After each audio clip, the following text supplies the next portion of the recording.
呢度咧就係天水圍嘅天秀路游泳池，喺2024年9月底開放嘅。咁就出邊咧就係天秀路公園。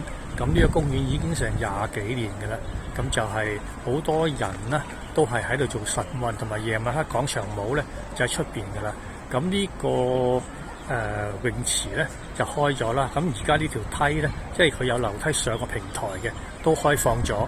只不過今日咧就係有些雨啦，同埋寒冷咁樣啦，咁所以就冇乜人。咁你見到咧嗰個出邊個 playground 咧，就都好多人嘅。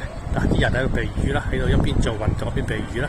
咁個泳池咧，室外嗰個泳池主場咧，就係因為未到夏天啦，所以就冇開放嘅。咁呢度上去咧就係嗰個泳池嘅平台天台啊。嗱，呢度咧就係個平台公園啊。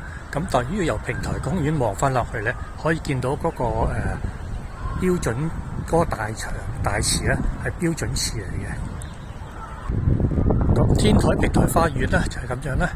就你見佢出邊咧，其實佢有種咗唔同嘅植物嘅，不過未種齊啊。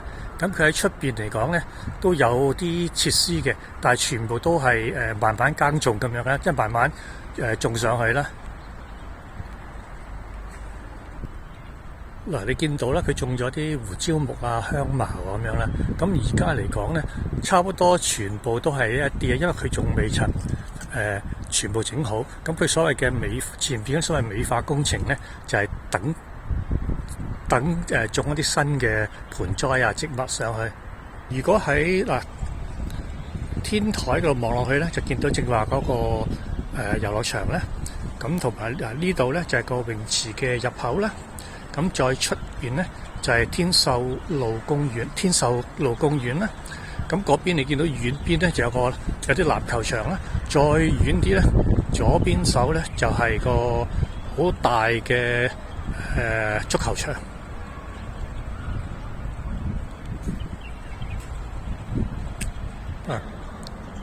咁我哋而家就近觀嗰個籃球場咧，同埋隔離嘅足球場。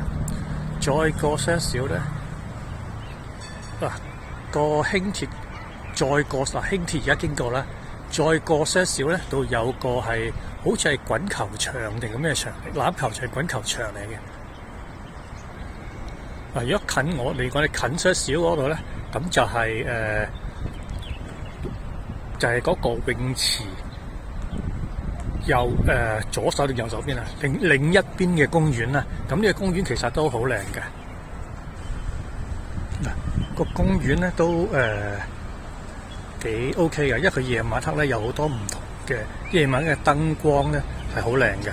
咁所以咧就都幾多人嚟呢邊嘅。即係佢有幾邊啦。呢度咧就係個泳池嘅背面。如果我哋睇啦，呢個就係個泳池啦。咁嗰啲個坐看台啦，咁呢個咧就係泳池嘅背面咁樣啦，有啲空地咁樣，咁就有條單車徑啦。咁對面就係一個比較低密度嘅屋苑啦。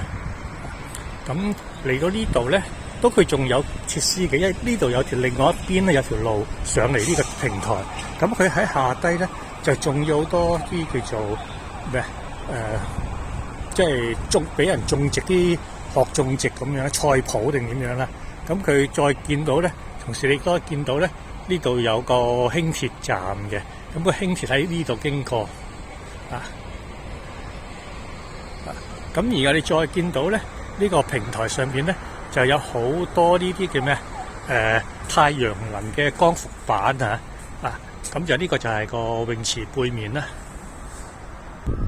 咁其實個泳池背面嗰邊咧，喺呢度有幾個高嘅，即有啲光線啊，同埋啲即係透明嘅，唔係太過透明嘅膠嘅玻璃片咁樣啦。咁佢可以由呢個位咧睇到下低啲人游泳嘅。咁出邊係咁